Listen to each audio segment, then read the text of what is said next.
Hello and welcome back to another Hallowoods weekly Q&A behind the scenes live stream backstage extravaganza. This is the first that we've been back in a couple of weeks after a couple weeks of break during which I was down at the board games convention Gen Con running some events for a miniatures game down there and head judge for some tournaments, which was exciting. But that said, for the last couple of weeks, you have had Hallowoods episodes that were sort of written and engineered before the break, and then set to release. So it's been a lot of fun over these last few weeks, getting to see listeners tuning in to episodes that I've had to sit on for a couple of weeks. I just wait for you all to kind of catch up with the events of these last few. So I've been enjoying the reactions for sure, and especially with this last week. There's stuff during these last couple episodes that I was very excited to get to share. So it's been a lot of fun to watch folks listen reactions as they roll out. That said, things are heading into another period of pretty busy work behind the scenes of the show, I do believe. As at this point, we have 10 to 8 episodes left here in actually coming even to less than that. With only 30 episodes in season 4, we are coming down to our last, probably, I think, 7 episodes. So it will be over these next 7 weeks that we wrap up this sort of very odd jaunt in this season, and kind of set things up to launch us into season 5, which is coming not too long afterwards, I think, hopefully. As it currently stands, although it's prone to change, but we should only be looking at a couple weeks of break in between seasons 4 and the beginning of season 5. Possibly with season 4 ending in early October. And then at the end of the month, a Halloween premiere for season 5 is the hope. We will keep posted just based on how trying to manage that timetable goes. There is still a lot of development work needed for season 5, on top of all the work going into finishing and completing season 4. And so that will essentially be my life for the next several weeks, is just putting in a lot of production hours into the next season if we can. On top of that, story projects like 100 Eyes in the Dark, the first Hallowoods tie-in novel, are going along very well. I'm still not sure yet when I'll have more information beyond that it is just in the gears of the publishing industry. But those gears are moving, which is good. And ever so slowly, the book continues to near its way towards finding its way to a bookshelf somewhere. So I am optimistic that that might be a next year, 2025 thing, but we will have a more official release date and pre-orders and all that stuff coming sometime, in the future when I have those details to share. In the meantime, if you are watching this stream now, in the very present, you can click over to the YouTube side. There's a live chat. Feel free to drop questions in there, and I'll answer them during the stream. If you are watching this in the future, or you are a patron, well, then you are out of luck for this very stream, but there will probably be more ones happening in weeks near you. So patrons can have access to a patrons-only ask box that can be found in the Patreon page for each of these. And questions submitted in there go into a box where I can read them all, and I'll answer as many in a stream as I can. That said, we only have one question in the patron ask box today, and then after that, I will turn my attention to the chat. So for those in the chat, feel free to drop any questions in there that you would like. I'll attend to them shortly. In the meantime, we have a question from Indigo, who asks a question that I often ask myself, which is, I hope all your projects are going well. How do you juggle them all and manage your time when working on so many things at once? This is a question that has been sort of one of the core things I've had to work and think about over the last several years, um, because at any given time, there's a good number of creative projects that I have on the go. Some of them are the big ones that you actually see, like Hello from the Hallowoods coming out every week. There are projects that are big, but behind the scenes that no one has gotten to see yet, like 100 Eyes in the Dark and planning for other novels. Um, and then there are projects that are sort of done in one small chunk now, but then won't really reach the public eye for months down the line. And this is usually like working with actual play podcast episodes. Some of those come out fairly quickly. For instance, every Invictus stream, I think, is actually live streams. So those all show up really like as soon as they are done. But others sometimes we wait for months before they actually premiere at a later date and they've been edited and all those things, like the Triangle Agency episode. On top of that, there's voice parts that I do for various shows. And so at any given time, I'm usually often in a week, I'm recording at least one like additional set of lines for someone or someone else. And those sometimes are pretty quick turnarounds of a week or two, but other times they are months and months in advance. I think the Silt versus finale sections with Chuck Harm were recorded maybe 4 or 5 months before that episode aired. And so all of those are things that, although they don't always show up to the public that same week, they do show up on my timetable that same week. So learning how to balance those things or make time for all of them has definitely been one of the things I've needed to focus on as a essentially right now full-time creative. This is also one of the things that I think was part of the not quite the difficulty, but it certainly was a factor to wrestle with when making the transition from working a full-time marketing job, as I originally was, to working full-time on the Hallowoods and projects like this. And that is that there's no one to give you an itinerary. There's no like authority to say you need to clock in at this hour and you need to clock out at this hour. And in a way that it takes away some of the border between personal life and work, because suddenly those two things, it's all just personal life. And so within that, you need to create time and create space for work to happen. Um, at least when you're working a like actual job that you clock into, while you're at the desk or while you're at the office, you're kind of just focusing on that, and that is the time for work. And when you step out of it, that is the time for play and just having a normal life and worrying about stuff that isn't work. And many people really create like a firm division of like not working on work stuff off hours and etc. Um, Whereas when you are essentially working for yourself and all of the stuff that you are doing is creative production of something, whether it's writing or voicing or editing, but it's everything, most of the things I get paid to do are to make something.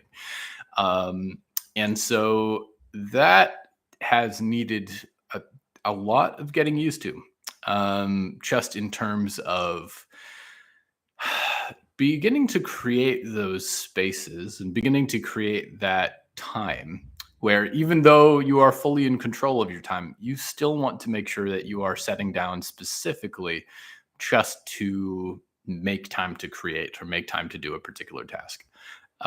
It's very easy if I don't create the space for a particular task to get distracted, to get pulled into the internet, to get pulled onto 5 other things that I would like to do, to get pulled into house cleaning or groceries or any of the demands of everyday life. And then before you know it, the day is gone and no writing has happened. And, there's that much more crunch time for that task in the future. So creating that space, often it means either spending a certain amount of time at the desk, spending time, not connected to the internet, or going out to cafes or coffee shops or parks and doing my writing outside on paper, just to eliminate those distractions and the urge to work on other things instead of whichever scene I'm trying to power through. Um, so that is, I think, one of the things that still ensures writing happens every week, even though I am torn with like 5 or 10 other things to work on. And then partially that also comes down to having gotten fairly familiar with how much work everything is. So I know that in order to get a week's episode of Hallowoods done, I need to schedule a certain amount of writing time to make that happen ahead of time.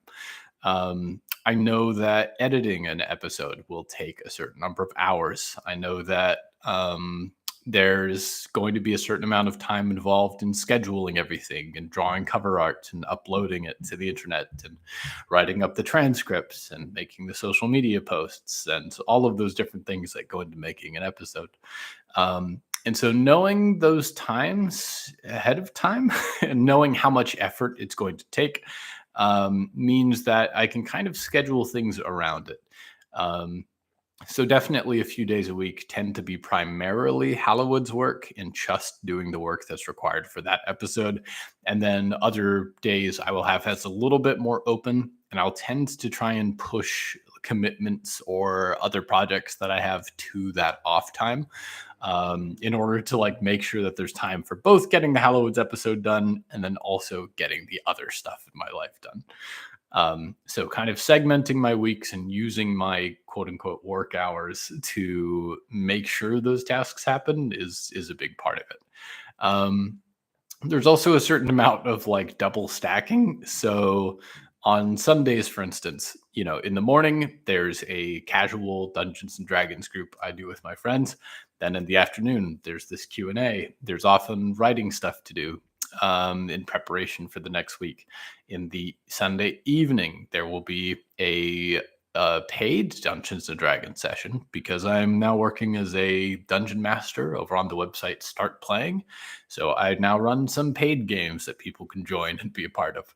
And so even my off days are sometimes stacked with casual events for me, but then also events for work on top of that. So the boundary between personal time and work time does become a little bit obfuscated sometimes, with some hours required for work and some hours required for myself.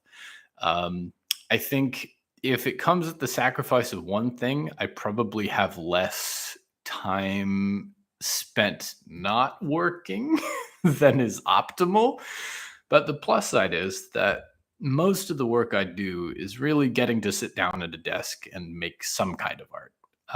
Whether it's recording voice parts or writing a show or editing a piece of soundtrack for the show, working on structures for books, or in recent creative stuff, like getting to work with companies that need me to write creative material. And all of that, even though it is work, it is still a lot of fun at the same time. So if it was a different kind of obligation, I'm not sure I would have sort of the tireless amount of energy that I have. But because it is something that I'm passionate about, that I enjoy doing so much, that definitely does lend to the drive and means that even a day spent working from 9 a.m. to 9 p.m. on Halloween stuff still walks away feeling fulfilled and like interested in doing more. So that definitely helps along the way as well. That said, we do have a question in the chat that I would like to get to. Beanie says, hello, kind of dark, but do Diggory / the Mendies feel pain? I'm pretty sure it has been mentioned in the pod, but I can't remember. Diggory is, parentheses, was one of my favorite characters, though.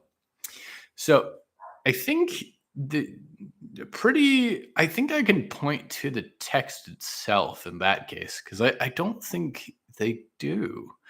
There's certainly kind of awareness, but I think if I'm recalling, as early as like the first, it might be episode 3 or 4, somewhere around there. Diggory gets their arm kicked off by a spring-bound Grifficaw, I think, which is a terrible animal in the Hallowoods that is just mostly goat, kind of porcupine tail, kind of moss and vine encrusted antlers, horrible screaming, tendency to kick and trampede. But someone runs into Diggory runs into one of these super early in the story, and I think gets their arm kicked off and is fairly nonplussed about it. Especially over scenes that transpire later over the course of season 1, like again Diggory getting torn to pieces during an ice storm. Um, I don't think these things come with much of a sense of pain. A bodily awareness that like something in the fabric is changing, absolutely. Um, but that said, yeah, I don't think they experience the world that way. It wouldn't be very useful for the intended purpose if they did, I think. So yes, that's I think without even having to really word of God it, I think you'll find that just illustrated in various places throughout the show. But that said, other than that, yeah, thank you for everyone for bearing with the break over Gen Con, which was a delightful time. I was thrilled. Definitely, it was a crunch week of work leading up to leading up to that departure. I think even the night before flying out, I was just hammering in the hours to try and get these last couple weeks of content out there so that there wouldn't be a noticeable interruption during those weeks, which turned out to be a really good call. Because even arriving back after Gen Con, I didn't realize, but yeah, I had a slight cold, I think, and it completely destroyed my voice. um, so even if I had been able to record an episode like right after landing, it wouldn't have been up to Nick's par, as it were. So I was very happy that I had ended up working the extra miles ahead of time and scheduling these episodes out so that there wasn't a break on this side. And I think this week going back in, we should be pretty much fine. Beanie says,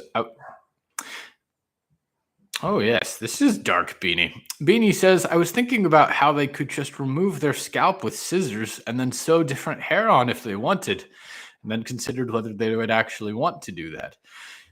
I don't see why not.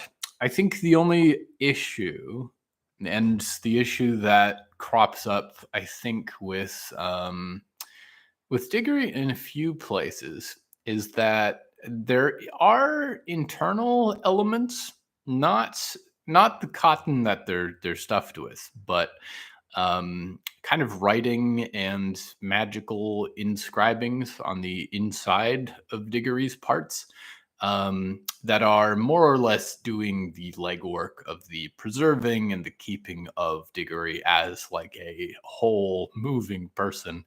So you would need someone with a decent amount of skill and knowledge in the subjects, probably, to swap out parts and have those parts still be more or less not decaying or part of the sort of unlife, as it were, and also not to disrupt any of the, like, I guess, protection that they need in order to like not just disintegrate over time. But that said, with the proper barber, anything would be possible. Sketchbook Gremlin asks, hello, are those who are employed, parentheses, or formerly employed by the industry assigned physical bodies for use on Earth? Do they pick them out and rent them? Is it the same body every time? Um, I think, again, I think this is probably something that I can speak to. I try to avoid answering any question that hasn't like been taken out somewhere over the course of the show, but I think in this case, the way the industry it's interesting because when you during the description of I kind of look at it this way. A wing of the industry tends to take on the physicality of wherever that wing of the industry is busy. And this is largely so that operatives can be deployed down to work on particular things over the course of it and blend in more or less. So every time that a demon travels and kind of lands on Earth, it comes with a new body every time. And it is kind of constructed out of this, flame energy. It burns a lot of it, but it is made for the spec of whatever the mission down there is, and it is viewed as largely disposable once that is done. Which is why Typhon in episode 2, I think, kind of allows himself to for Yuretsi to eat him in that episode, just because he's completed his work. He has no more need of this mortal form. So dissipating it himself or losing a fight to this woman are much the same. He is, bound back for the company that day, anyways. And so I'm sure for some people it would change every time, especially, people that didn't care too much about that body's appearance, whatever its sculpt was, like for whatever mission. I'm sure that the same demons appear in many faces throughout history.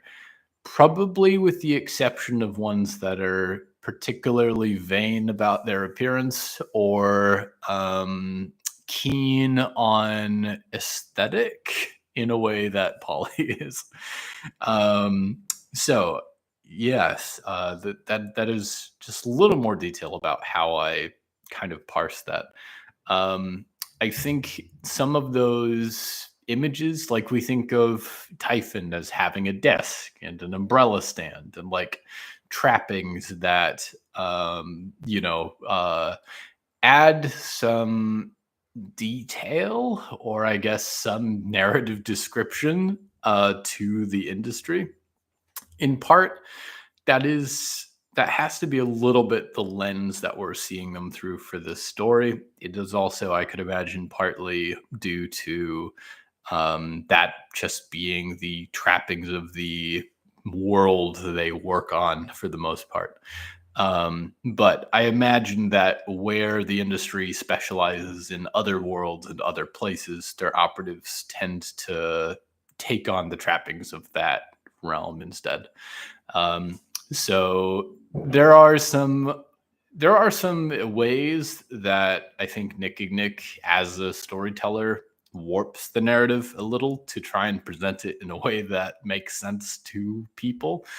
And especially as we get to see more of the industry's inner workings, it is probably easier to say that they are office workers than they are, sort of immortal masses of fire in a undefined plane of fire.